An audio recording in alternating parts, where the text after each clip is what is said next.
Hey, good morning from Hershey, Pennsylvania. It is November 28th. It's been, I think, 2 weeks since I've done an update, and the main reason for that is mostly the holidays. And in addition to that, I've been working on basically one thing the past 2 weeks, and I didn't want to bore you with two updates on the same thing, which is the Milton Hershey Mansion. Before we get to that, though, please subscribe to my channel. I hope to monetize this someday and maybe just pay for some of the assets I use to build these courses. Some of them do cost money, some of the software costs a little bit of money. And also, I'd like this big shout out to those of you who bought raffle tickets to build a course to support my daughter's fundraiser for the Four Diamonds Fund. It was wildly successful. I only had to have it up for 24 hours and she hit her goal. So, for all of you that donated, we're going to have the raffle soon. Thank you, thank you, thank you very much. Okay, so on to the update here. So this week, what I've been doing is really working on the Milton Hershey Mansion, which is probably the most time-intensive piece of this course to date, and probably will be moving forward. Here's all my reconnaissance for the mansion. You can see here there's a ton of detail between the roofing, the intricate woodwork here, the stone, this stained glass, which was a bit of a challenge as well. Another just angle here, you can see this fine woodwork in here. A big challenge here is to get it to look like this, but keep the tri and poly count down so the course performs well when you guys play it. So if I were to, I mean, I can dig out all these squares and these notches inside of Blender, but that adds tremendously to the poly count, and this mansion would just drag things down tremendously. Some more shuttle work. This is the garage, or if you want to call it the garage or the carriage house outside the building. Another angle of the carriage house, chimney there that I had to work on. So this is the par three that ends up right in front of the lawn in front of the mansion. So this is a good view of the mansion as well. Um, this is something I haven't started working on, which is like this flower garden area. So that's next on my list to start tackling. So I'll have to come back to that one. Another shot of the flower garden. I'll probably give you an update on that next week. Another shot of the mansion. These doors, very detailed. So I had to do these doors. They are very difficult to do and keep the poly count down. Anytime you see circles, it's very difficult to have any amount of detail, but keep the tri and poly count down for performance reasons. Windows, again, circular windows, big bay windows. This is the gazebo that sticks off the side. I know it's hard for you to see that. Some close up of the stone, which is I had to find textures to match that stone. Didn't find something perfectly, so I had to do a lot of Photoshop work to get the colors to match. Well, maybe if I remember, I'll talk about that. Another shot of the stained glass. Another shot of the front. This is from a website that I found that had some more pictures I needed. There's some pots here in the front I had to work with. They were very difficult to do to keep the poly count down. Um, yeah, so let's get into what it looks like inside of Blender.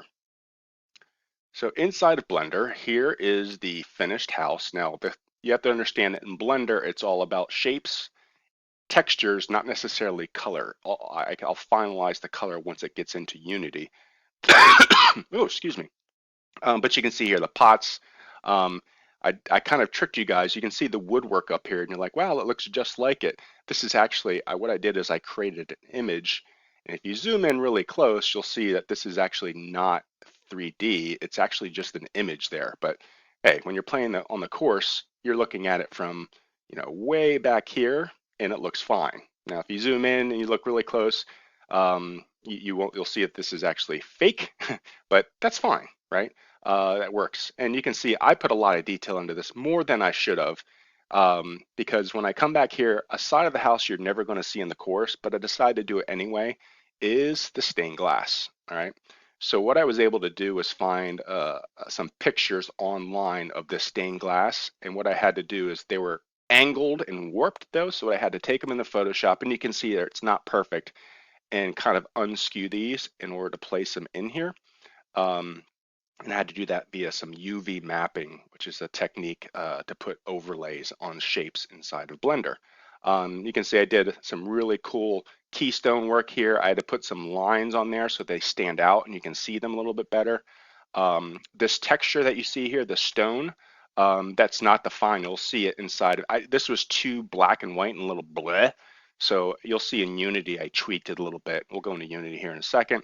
Handicap ramp in the back. This is all stuff that no one will see, but I would like to post this mansion so maybe some other people can use it on their golf courses as well. So I figured I'd put some extra detail in it. The gazebo, the circular windows, the doors in the front here. You can see I did a lot of work to make these doors match. You can see there, you can't see through these balcony railings right now, but you will be able to in Unity because I'll make them transparent. They look pretty good in Unity. So yeah, so let me show you what this ended up looking like inside of Unity. So here it is inside of Unity. So this is the software that you use actually to create the game itself. So I imported that, what's called an FBX into Unity. I assigned some colors and I did some extra stone work here. Now it took me a while because this stone when it first came in was very blue and you can still see some hints of blue, but I think it matches real life pretty darn well now. So I'm pretty happy the way that turned out. I got the doors all fixed up. The stone, I kind of made it 3D looking. So it looks like it's, there's some mason work there and I put a normal map on it. The pottery looks pretty good. I was able to decimate those to get the poly counts down. If you look really close though, you can see some imperfections because if I were to make these look really good, problem is they they were like 3 million triangles, which is about as much as you want on your whole course. So I had to decimate these down and get them. They look a little crude, but from far away, they look perfectly fine. Um, yeah, and look at the railings are now transparent, although you get some fighting here. If you have two transparent next to each other, you can see. But again, you're never going to be this close on the real course unless you zoom in. You're going to be more like, let's say, back here and down. Actually, the green is right about here. So this is about where you're going to see it from, and it looks pretty good. Stained glass here in the back. Things look a little bit flat when the sun is shaded, but that's fine. We can play with the lighting on the course side. And then you can get an idea. So there's the factory and the silos that we already talked about in previous videos. And you can see how they all kind of, you can look right at Milton Hershey's mansion and he can see the factory that he was building. Pretty cool.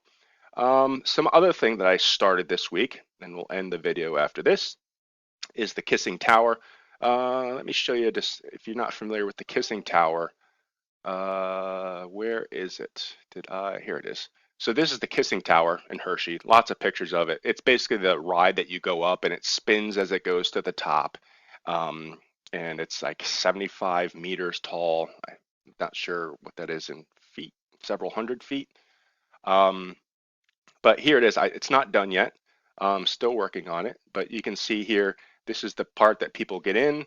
The air conditioning units on the top. I got to keep the poly count really low on this. This is going to be pretty far away on the course. It's actually going to be farther away than even the factory or the silos. So my triangles are about 24K right now, which is pretty good. Most of those are coming from these windows here. So if I highlight those windows, they're 10K tries right there just from these windows. They were really hard to do, these Hershey Kiss shaped windows, and keep the poly count low. So what I'm going to do is I'm going to take this top piece, and there'll be a flag post up here. There'll be the tall thing here. And then I'm going to export this center piece differently, and then I'll animate it inside of Unity. So this actually goes up and down and spins. You can see the doors on there, the reflective doors, but I still have a little bit of work to do. This hasn't been that bad. It's pretty simple other than the windows themselves. So that's the update on the Hershey Country Club. I hope to have, well, after this, I'll have to start working on the flower garden, which is those the ruin type steps that I showed you earlier. And then after that, I hope to actually get back, finalize some things in Inkscape, run everything through Blender, and then start doing some Unity work and potentially some planting. But I don't know if that's going to happen in the next week. I suspect I'm still going to be doing Blender work for the next week. Okay, thanks for tuning in, and please subscribe.